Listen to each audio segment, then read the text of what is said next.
Guys, Creative Katie Karen Burchill here. Welcome to my channel and a mixed media mini tutorial. This is the perfect craft fair make or pet lover's dream. So introducing my brand new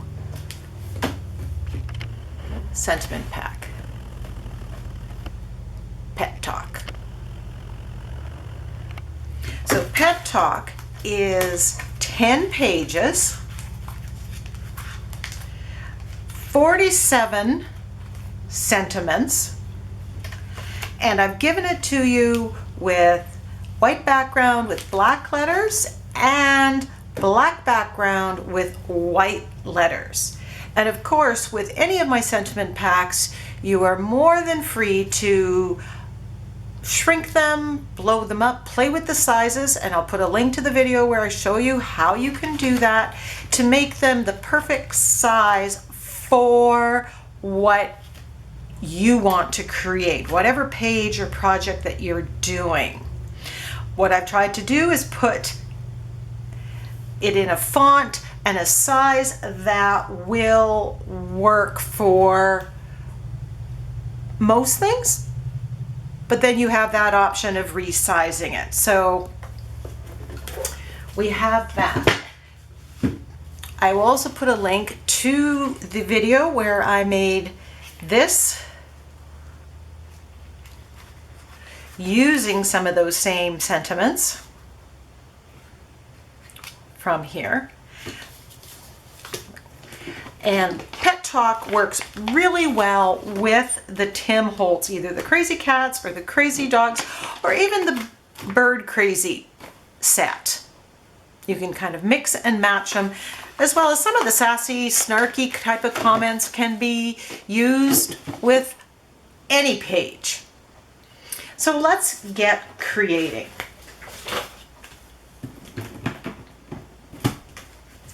So I stamped out a lot of the Tim Holtz Crazy Dogs and I cut them out.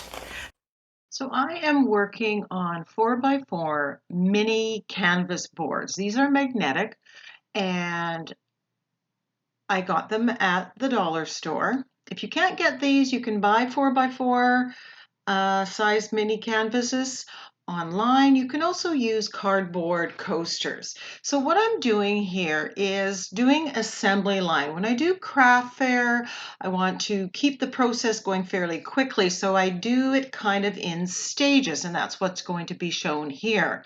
Now the first stage is to put modeling paste through a stencil. Typically I do use the same stencil for 2 of them and throw it in a tub of water. Modeling paste, if it hardens on your stencil, it will wreck your stencil, so you need to do that. And then I grab the next stencil. So I'm just going through that, but I'm not going to show you all of that. Now I give this a good couple days to completely dry, and then I'm going to move to the second stage, and that is adding color to these canvases and over top of the modeling paste. And I'm just applying this with my finger. Just be warned that when you're rubbing on modeling paste, you can rub actually some skin right off. I like using multiple colors, at least 2 colors in the mix when I'm blending. Wet on wet, I find that it gives a really interesting color pattern. Because this is for craft fair, I'm not looking at adding more detail in it. So I want the texture, I want the color variation. And this is a great job to do if you want to learn about colors, because you can pick 2 colors and blend them on the canvas wet on wet. And if you like the color combination, write it down and remember to use that deliberately on an art journal project or a different canvas. It's just very, very freeing. So here I'm adding cadmium red and some orange and just beefing it up. Now this is the first layer of color. I will be adding more color and bringing out the texture in upcoming step, but you're going to see some different colors. So here we've got orange with the red, and I'm not blending it solid. I want different colors. Now, sometimes these mini canvases have, they're not high quality, so I cut off some of the excess if it's there. And I'm just rubbing this and setting it aside. This sentiment pack, if you're an animal lover, you can make art journal pages, but it's great for the craft fair makes because of the wide variety of sayings that you can have. So here I'm using yellow oxide, and then I'm adding some orange in there. And I'm just going to basically mention the color combos that I have here. And if you like it, then that's something you can take with you. If you don't want to see me putting all the different colors on and you're not interested in the color combos, you can fast forward ahead to the next step in this make process. So all in all, I am doing 24 of these mini canvases. And while I'm only using the dogs on some of them, I have a series of these mixed media magnets that I do. So here we have light blue permanent, and I believe that's deep violet or a dioxazine purple, a beautiful, beautiful color combo. And you can see I'm deliberately leaving it so that it's not completely blended.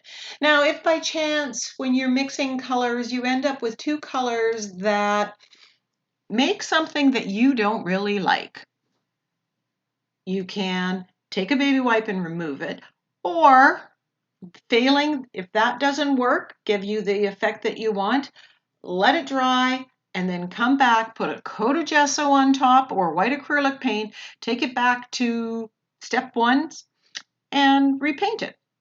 So here's light blue permanent.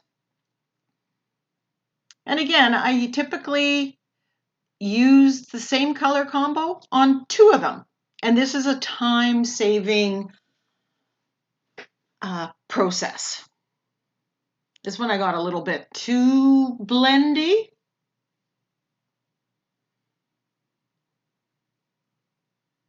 And became a little more one tone than I liked.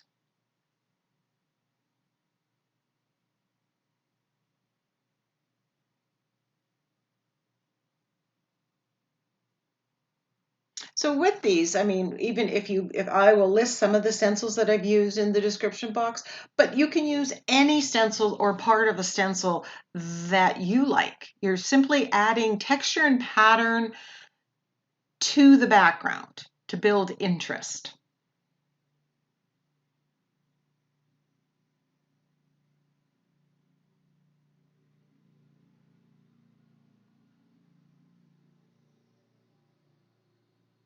I do have a baby wipe on the side, and periodically I am cleaning it. This is turquoise and then light magenta, medium magenta, I believe. And predictably, blue and pink make purple.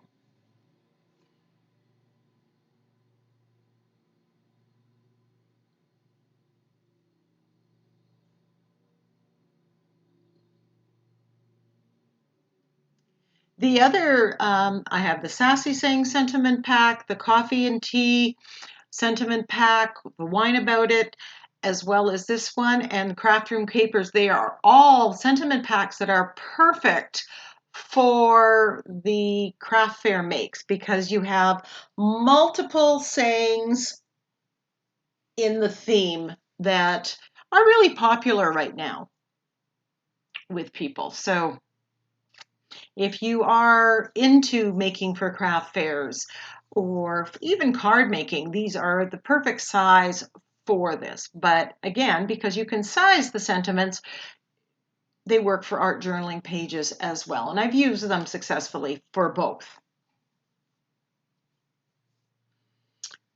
We have magenta here, and then I'm drawing it. Now I'm just using the makeup sponge and I'm applying just to the high points. And this brings out the texture and pattern. and gives another effect.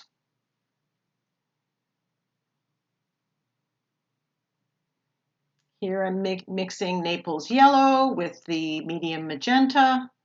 You're getting some kind of corally effect.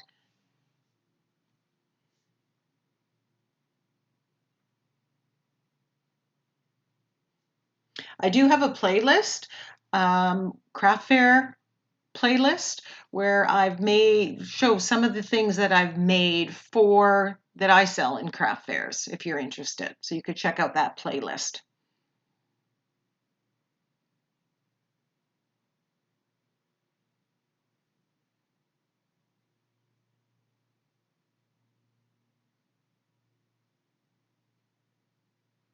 Then I'm just rubbing gold on top of this to give it a little bit of shimmer, I believe. I think it's gold. Or maybe I'm going in with the darker magenta. I think I'm going in with quinacridone magenta here.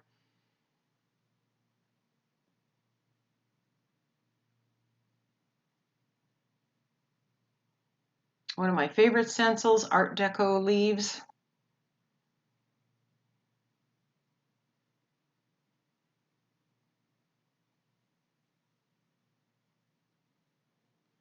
Getting the sides.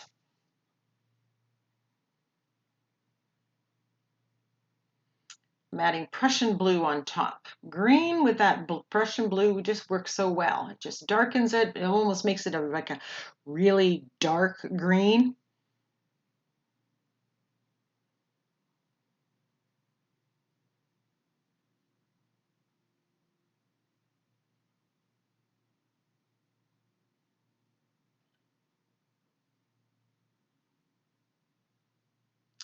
Here I'm adding gold on top of this magenta and orange, just bringing out the bling.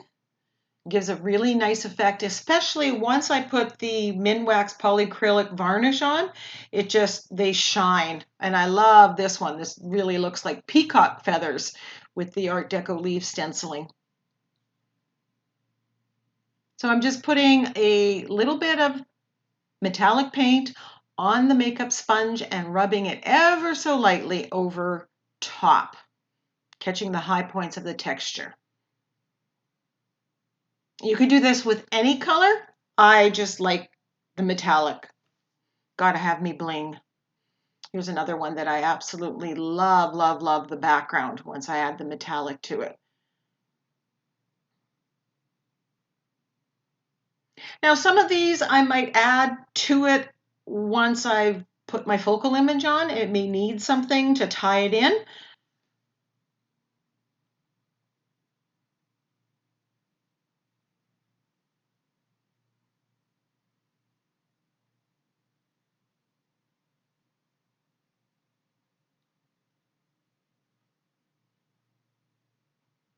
So here are all of them. Screen view, Harlequin stencil, not sure, Art Deco leaves, kaleidoscope, scroll work, screen view, can't remember, zinnia, dahlia again, scroll work,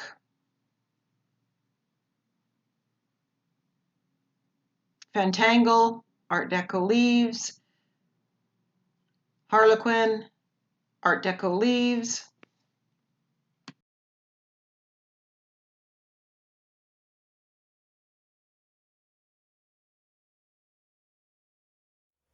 So I played around with the canvases, the colors, the size of the animals, and the sentiments. And you can see that I've cut out some sentiments with the black background, with white letters, and the other one. And I've cut them apart. And that's one of the tricks. If you're going on a smaller surface, you may want to cut a lot of the white out.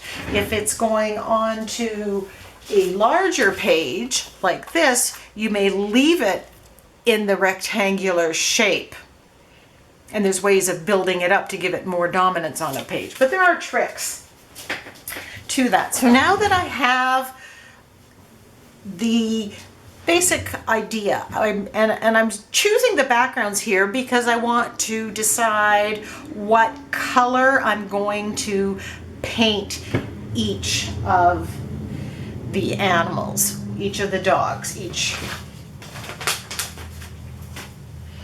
So I'm just going to set these aside, and I've taken a picture of it, so I do have it in case they get mucked up. And I did think, I thought it would be kind of cute just to leave it white. So the next step here, I am going to colorize the dog. So first thing I want to do is put a base coat of acrylic paint on them. And I'm thinning the paint a little bit. I'm not even trying to get it perfect coverage because to add interest and make it interesting, you're going to do some shading. We're going to add some other colors to get some contrast in here. And I'm just using, an angle brush here to apply the paint, drawing in between. I'm just adding some darks and lights, a darker brown, a little bit of black, looking at pictures, I want some gray. And then based on what color background I've chosen for the dog, I want the dog to be able to stand out. So I'm not going to put an orange dog on a background that's orange, if that makes sense. So here I'm making this bulldog. I think it's a bulldog. I'm not. Making him gray, and then I'm going to be shading him with darker gray or black. And he looks really great on that red background with the black. These stamps are so cute.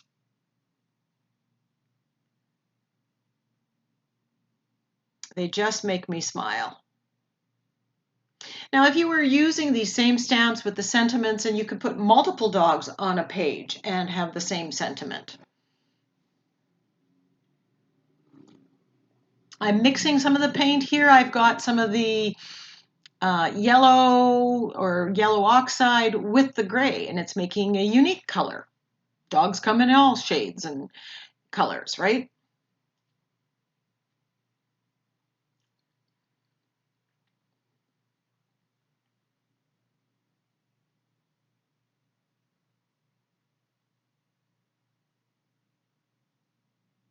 Watering it down. I'm also, as I'm doing this, I'm thinking my Inktense blocks would work really well for this as well, because they would be very translucent and then you could shade on them. Shade on them with acrylic paint or with the Inktense blocks. And they will be permanent too once they're dry.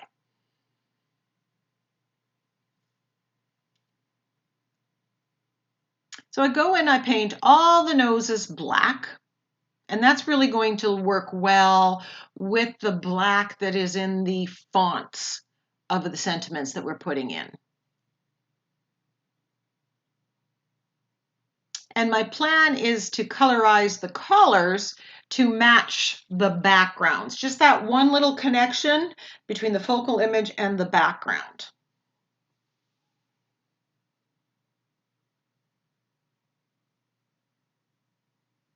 And here I'm coming in with shading using my angle brush and the float acrylic technique. I could use the Inktense pencils and shade that in and then activate that. And again, the Inktense, because they're ink, not watercolor, they will be permanent. So when I glue this down, it won't reactivate, or when I put the varnish on. Here, they looked kind of boring until I started adding the shading and the highlighting. And I'm not being too precise, and I'm following the lines that were created by Tim Holtz when he made these. So it's kind of risk-free.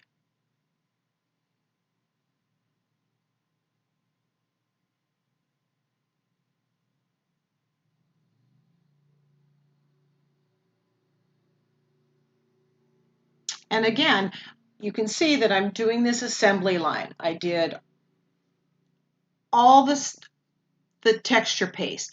I did all the coloring of the backgrounds.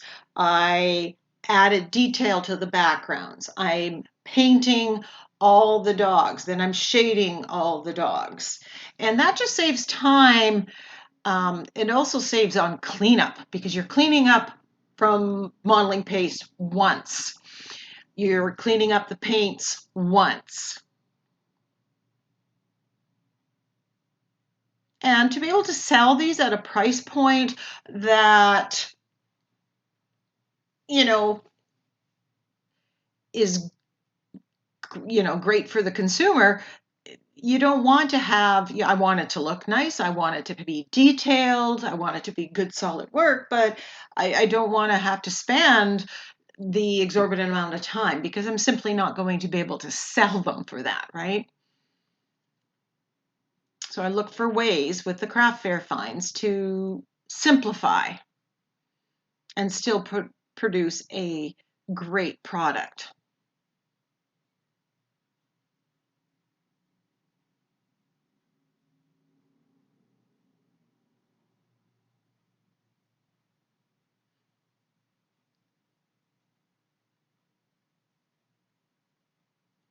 Another session, I think I had all those dogs cut out because I stamped a whole bunch at the same time.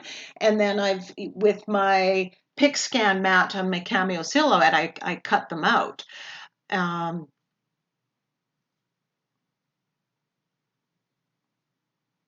What I want to do, now, even though I've made these magnets, is just colorize a whole bunch more. Sit down one day and just do all of them, and then they're at the ready to be used. So because it is on mixed media paper, I'm using gel medium underneath and on top. Also because it's a texturized background, so it takes a little work to get them to stick. So I'm just using TCW's gel medium here. I'm loving the white letters with the black background. I love that option. And on the lighter backgrounds, it just really works so well. I think I did a switch here because I think I had the bulldog on this one originally.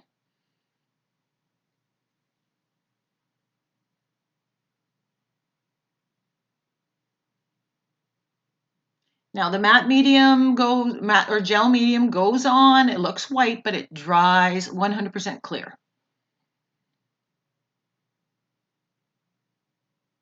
I like how the yellow works well on the green background, so that's kind of a consideration.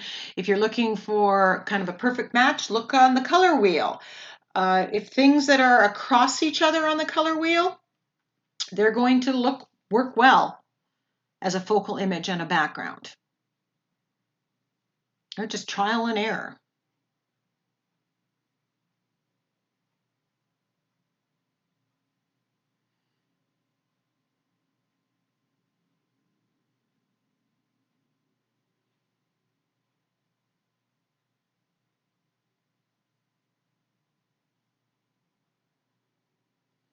And just gluing it all down. So again, I only have one glue brush at the end to clean instead of doing it repeatedly one at a time. I love this background, this orange with the teal, orange, yellow, and teal. It's a color combination that's really speaking to me these days.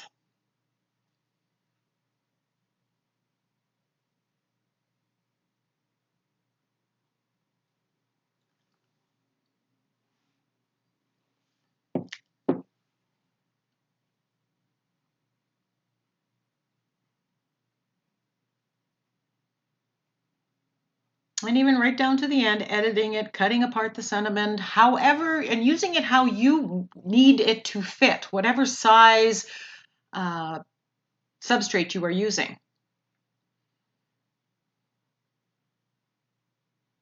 Here, yellow and purple are complementary colors. They're across from each other on the color wheel. And that's what makes this work.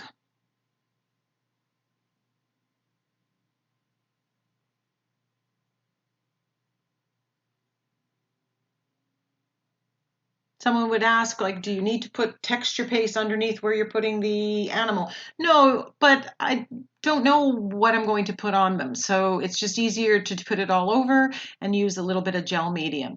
Here I'm using my Pitt Artist Brush pens to colorize, which is another option. I could have colorized the dogs with these pens as well, or done some shading with them. This is a product that I, again, love, but I need to use. And since I've reorganized my studio, I've pulled them out. They're right in front of me, and I'm using it.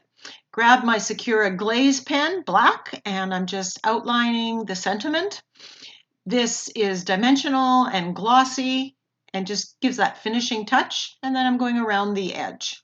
And the Sakura Glaze pens, they write, even though it's textured, you can't stop them.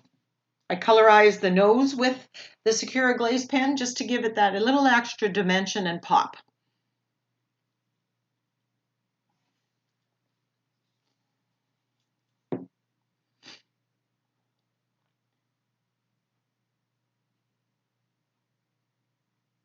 So in the end, I will show you pictures of all of them. Please let me know which magnet is your favorite or which sentiment is your favorite. If you want to check out the sentiment pack a little more closely, see what's in all of it, you can go to ninniesnapkins.com and scroll through the pages and see what's there. Thanks so much for joining me. I hope you found this helpful. Give me a thumbs up, share with your creative friends, and as always, keep creative.